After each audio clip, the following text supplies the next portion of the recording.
C'est vrai que c'est assez étonnant. Ce fleuve qui est aussi zen, là se fâche carrément et devient incontrôlable.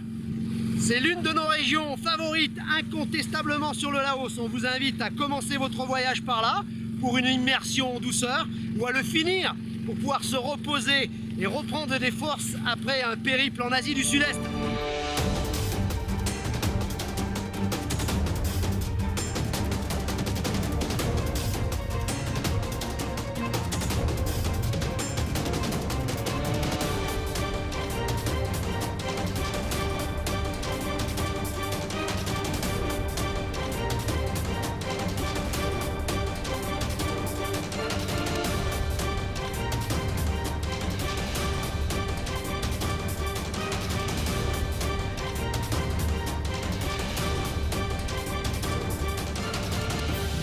Pour bien profiter des 4000 îles, il faut savoir se lever de bonne heure. Il y fait déjà moins chaud, c'est évident, mais vers 7h, 7h30 le matin, c'est vrai qu'on voit un petit peu la vie des gens qui vont travailler, qui vont au champ.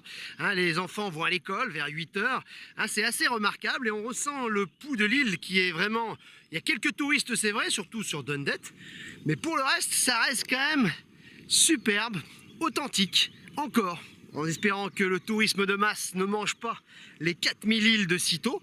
Mais c'est vrai qu'on adore cet endroit, on y serait bien resté une journée de plus, on vous le dit clairement. Si vous faites un séjour ici, 3 jours, 3 nuits, c'est plutôt pas mal. Nous, c'est un tout petit peu court, on a ce petit regret. Remarquez, il vaut mieux avoir des regrets de quitter les lieux plutôt qu'en avoir envie.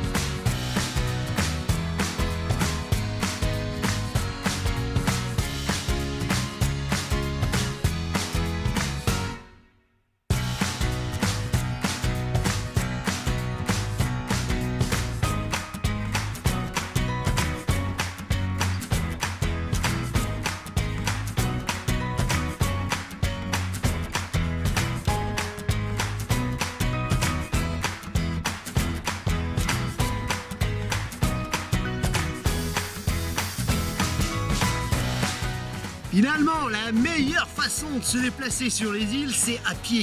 Notamment le matin, il y fait tout à fait bon. C'est vrai qu'ensuite, les températures ont tendance à monter un petit peu. Bon, l'autre solution, c'est de louer une bicycle. Il y en a un petit peu partout sur les îles. Comptez quoi, 10 000 kids, c'est-à-dire quasiment rien pour la journée. C'est quoi, c'est 1 euro. Très franchement, c'est donné. Bon, les bicyclettes sont plutôt en bon état, mais attention, très peu de VTT. Et alors que les routes sont complètement défoncées, ça peut taper sur les fesses. Mais pour le reste, c'est vrai que c'est sympa. Bon, peut-être que les VTT arriveront plus tard, mais ça permet quand même de pouvoir aller beaucoup plus loin sur les îles et beaucoup plus rapidement pour finalement un prix tout à fait modique.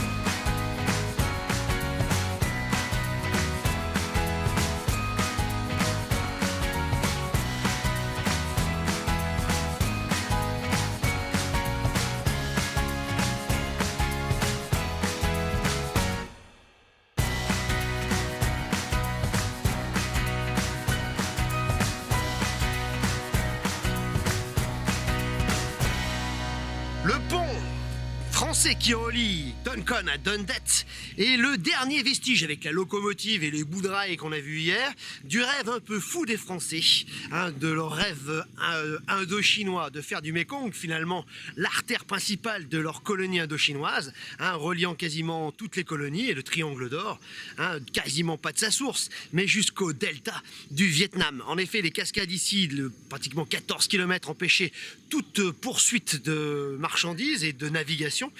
Donc on a essayé de construire ce chemin de fer extraordinaire. Le pont d'ailleurs devait être de bonne facture puisqu'il est encore debout aujourd'hui et qu'il sert à relier les deux îles.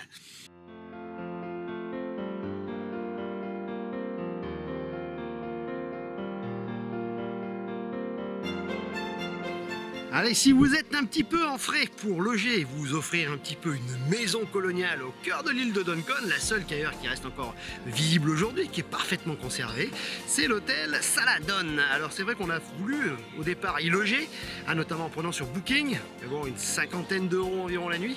C'est vrai que c'est pas donné, et puis les commentaires finalement qu'on a pu lire, etc., nous ont fait renoncer à notre rêve d'y dormir, mais sachez qu'on peut dormir sur les petites villas sur l'eau, qu'on peut dormir également dans la maison coloniale ou dans les petits bungalows sur le côté. Bon, c'est vrai que pour une nuit, ça aurait pu être sympa. Peut-être qu'on y reviendra et qu'on fera peut-être cette nuit dans l'histoire. Un ancien comptoir maritime de 1896. Un Saladon, pourquoi pas? C'est une idée logement. Pour passer une nuit, je pense. Ça peut être assez unique.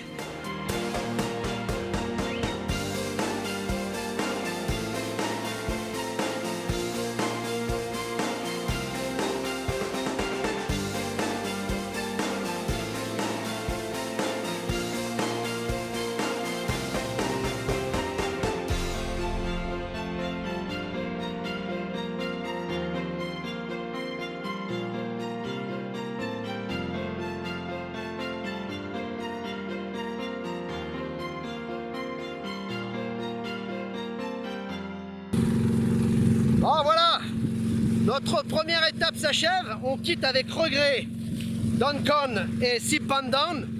C'est vraiment une étape qui nous a marqué. On reviendra, c'est sûr, mais la suite du voyage est tout aussi belle. On remonte sur Paksé et vers le centre du pays, Takek, pour une longue traversée. Ce pays tout en longueur.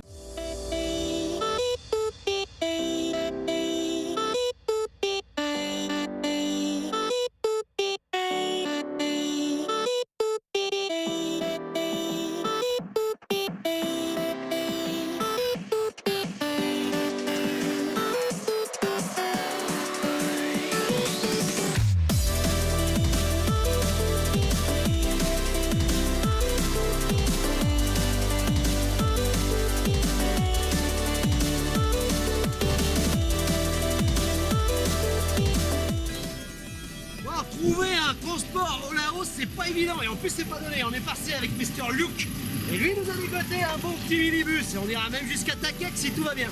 Allez go, on est parti, merci. On s'en va, on s'en va.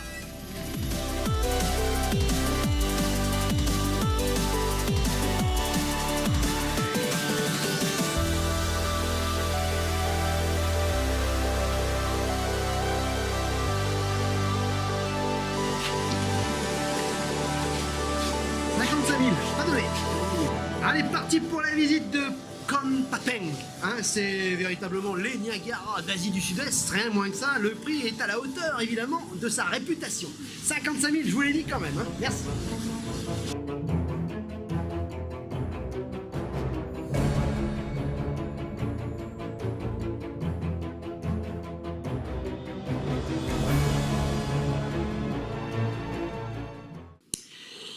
Avant de descendre cascade, arrêtez-vous au bout du chemin, au petit sanctuaire, passez derrière et découvrez là un immense arbre pétrifié, protégé derrière des vitres assez épaisses. Sachez que c'est un arbre sacré, le fameux Manikot, un arbre parmi les plus sacrés du bouddhisme au Laos. Il a été emporté par les flots tumultueux du Mekong en 2012 et il repose ici désormais. Il est l'objet chaque année d'une cérémonie parmi les plus importantes du pays, le fameux Manikot, l'arbre aux 3 branches. Selon la légende, manger un fruit de la première branche vous amenez la vie éternelle. Un fruit de la deuxième, jeunesse ou pouvoir. Mais attention, il ne fallait absolument pas toucher au fruit de la troisième branche, il vous attirait le mauvais sort et vous transformait en singe. Bon, vu dans l'état où il est aujourd'hui, on risque plus grand chose, mais légende quand tu nous tiens.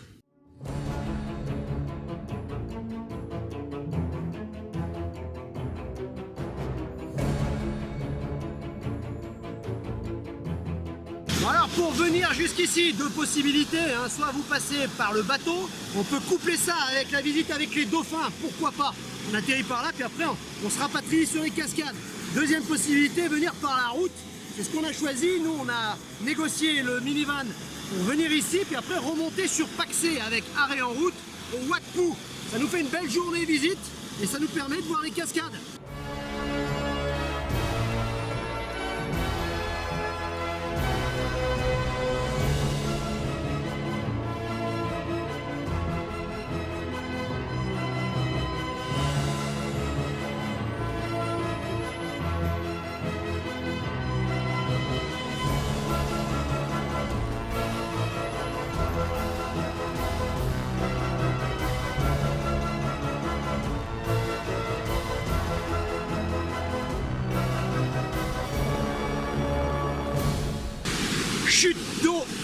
incroyable et infranchissable. Ici, les bateaux ne pouvaient plus que faire demi-tour ou s'arrêter et délester leurs marchandises, puisque la voie navigable n'est plus du tout, évidemment, possible. Sachez qu'elles sont assez impressionnantes, même si on préfère largement les puits ou les petites cascades qu'on a visitées hier. Mais ici, ça bouge pas mal et c'est vrai que le mot Niagara d'Asie du Sud-Est est un petit peu pompeux, mais le point de vue est joli.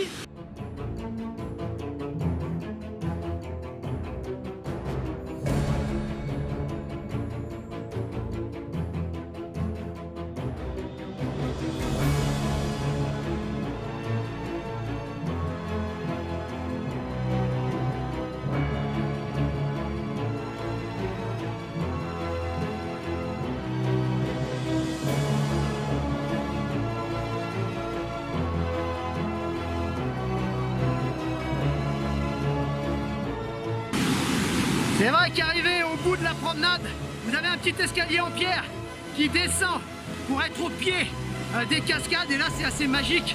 Petit pont, brandeboulant, j'ai vu un pêcheur lui traverser ça tranquille alors que moi j'y suis avec les pépettes. Mais c'est vrai que c'est un bon moment et pas trop de monde. Et puis des chutes d'eau complètement incroyables, les Niagara du Mekong.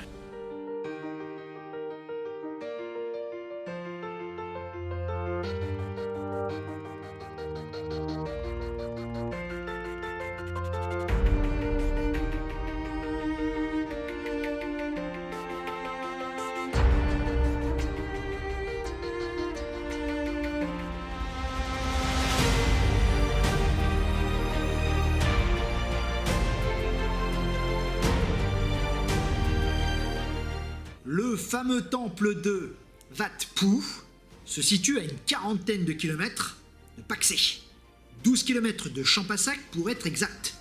Les plus malins logeront à Champasak pour, à l'aube, au petit matin, partir visiter quasiment seuls le plus beau temple du Laos. Sachez que la présence de ce temple ici est symbolique. En effet, en levant la tête, vous voyez qu'il a été construit au pied d'une montagne sacrée, le fameux Phu Khao, 1416 mètres d'altitude, et en regardant bien, on voit qu'il est couronné par une formation naturelle qui n'est pas sans rappeler pour les hindouistes le fameux Lingam. La divinité principale d'Khmer, je vous le rappelle, est Shiva, et le Lingam symbolise le phallus de ce dieu à multiples bras. Les historiens estiment également que la présence d'une source au pied des falaises a joué pour l'installation des hommes ici dès le 5e siècle après Jésus-Christ.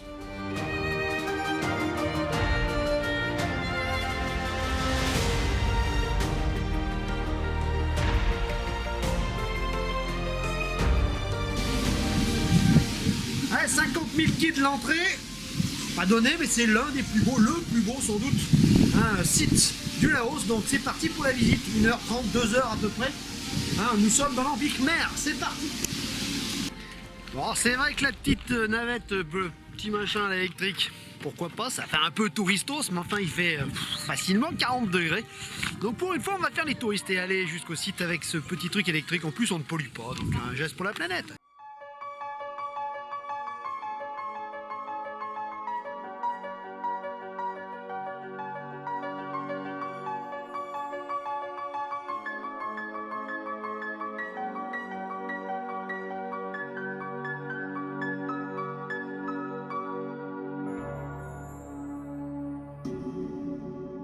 Petite histoire.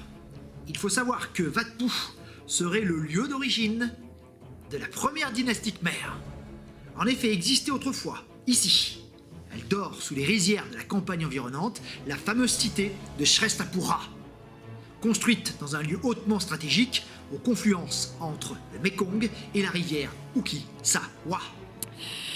Bon, petit conseil pratique pour la visite, le matin de bonne heure peut-être, à vélo quand on loge sur Champasak, ça peut être une bonne idée d'ailleurs, ou en fin de journée avec la lueur sur les temples qui est assez exceptionnelle, assez magique. Et là il y a beaucoup moins de monde, quasiment personne, ou très peu en tout cas. C'est les conseils qu'on vous donne. Bon, évitez de vous retrouver en pleine journée et en plein cagnard. Midi, 1h, 2h sont peut-être à éviter, et là ça tape, il est quoi ? Il est 15h et ça commence à faire chaud. On va attendre un petit peu que la chaleur s'estompe, que les derniers touristes partent pour avoir le site pour nous tout seuls.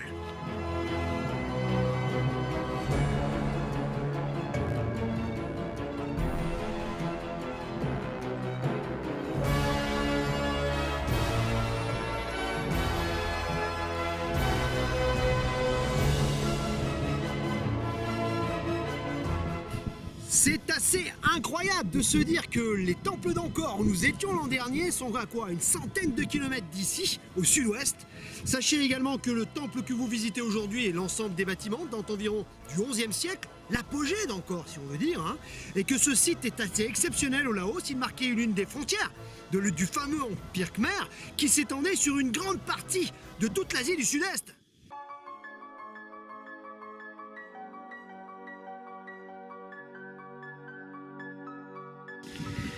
Bon, un petit peu de courage quand même, hein, parce que comme c'est un temple montagne, et ben il monte dans la montagne. D'ailleurs, Wat Phu en laotien, ça veut dire le temple de la montagne, on peut pas faire mieux. Hein. Alors c'est vrai que les escaliers sont un petit peu destroy, prenez peut-être les escaliers un peu refaits sur les côtés, hein.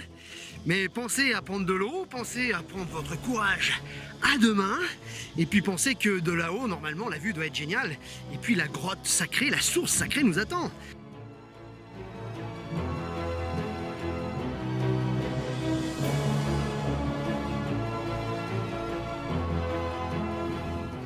Après avoir franchi l'allée qui mène au palais des femmes et au palais des hommes de chaque côté, on grimpe les premiers escaliers, assez durs. De superbes frangipaniers en fleurs vous accueillent. Et puis la grande statue avec toute une légende. Ici, tout commence ou tout finit par une légende, comme au Cambodge.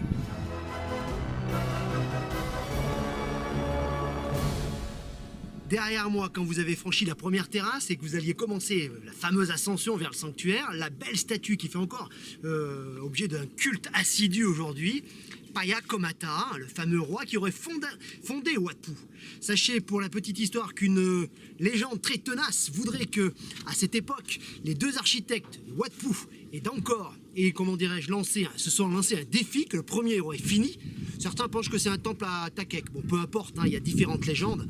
Hein, les deux se sont mis au travail et c'est celui d'Angkor qui aurait terminé le premier. Le gong a retenti, pétrifiant complètement Phaya Komata derrière moi, dans la position où il est encore aujourd'hui.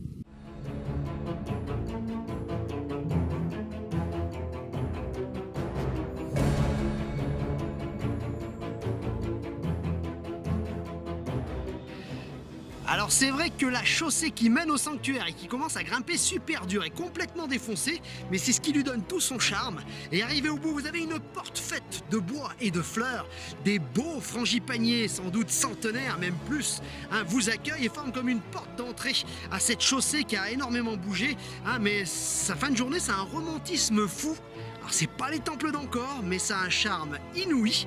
On est tombé amoureux de Wat Phu et surtout de cette montée vers le sanctuaire assez géniale, assez photogénique.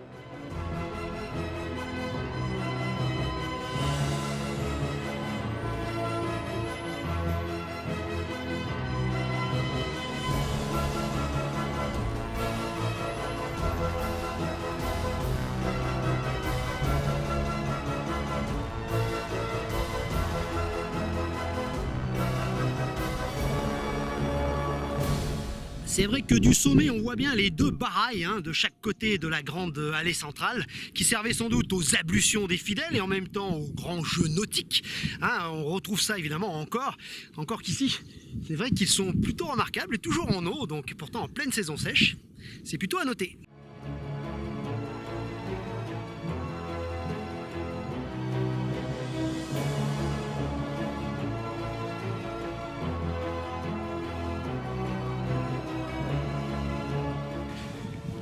Allez, c'est pas terminé, une fois avoir franchi les portes de Frangipanier, vous arrivez au pied d'une espèce de pyramide un peu détruite, c'est vrai.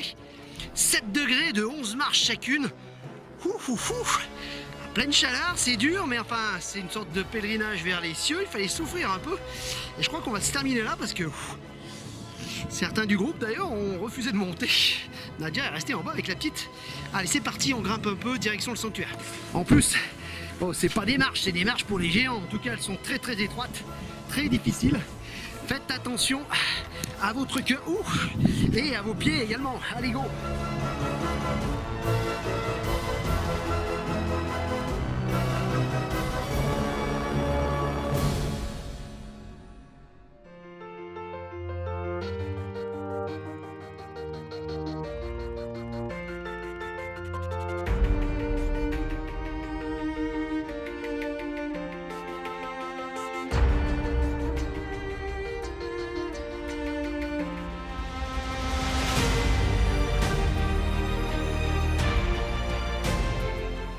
qu'on pénètre dans le Saint des Saints, le fameux sanctuaire, ce petit bâtiment en forme de croix, un immense Bouddha vous attend derrière moi, symbole du syncrétisme des religions, un petit peu ce qui s'est passé au Cambodge, où petit à petit, bouddhisme et hindouisme se sont plus ou moins mêlés.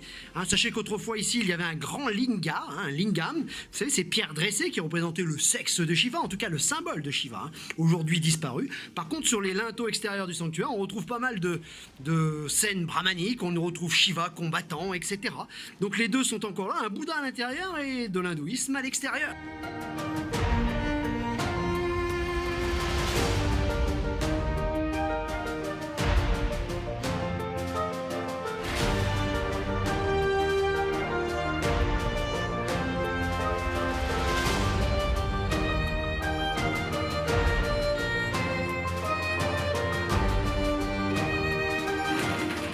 La fameuse source sacrée dont parlent les textes est ici. Alors, une source, c'est un peu exagéré, ça ruisselle en effet de cet immense rocher.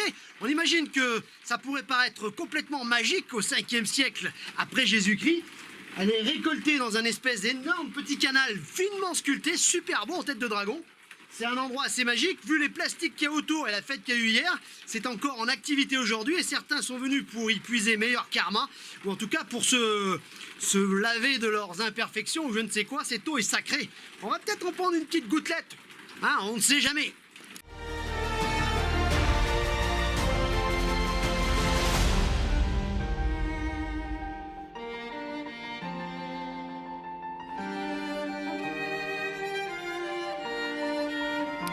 Derrière le sanctuaire, gravé directement dans la roche, vous avez la trinité sacrée de l'hindouisme, la base même de cette religion, avec au centre Shiva évidemment, le dieu à multiples bras. De chaque côté, Brahma et Vishnu viennent compléter le tableau de famille.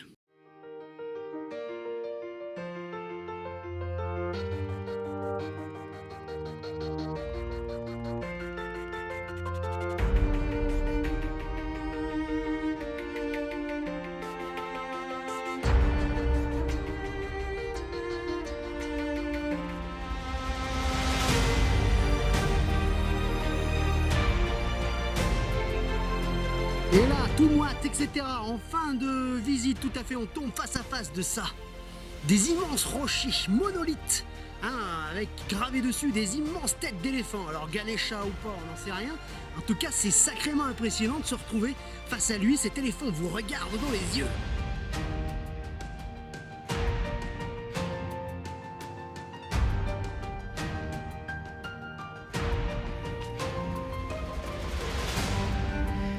À 20 mètres à peine de l'éléphant gravé dans le grès, vous avez une immense pierre gravée, sans doute une table de sacrifice, on y reconnaît, certains y voient un serpent, on y voit plutôt une forme humaine, Sachez que la légende voudrait que c'est ici que des vierges étaient sacrifiées en l'honneur des dieux hindous, le sang devait couler et être récupéré dans les réceptacles en bas de la pierre. En tout cas, l'instant est assez magique, on est tout seul sur le site, tel des Indiana Jones des temps modernes, un amas de pierres tout autour de nous, dégravées, une ambiance tout à fait particulière, même s'il n'est pas très parlant, même s'il est assez détruit, même si c'est pas encore, c'est vrai.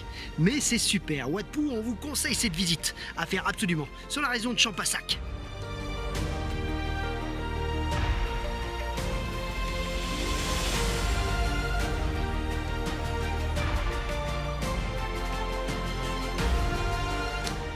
Pour terminer, il faut savoir qu'à la suite de l'effondrement de l'Empire Khmer, le site de Wat Phu va tomber dans l'oubli et la végétation.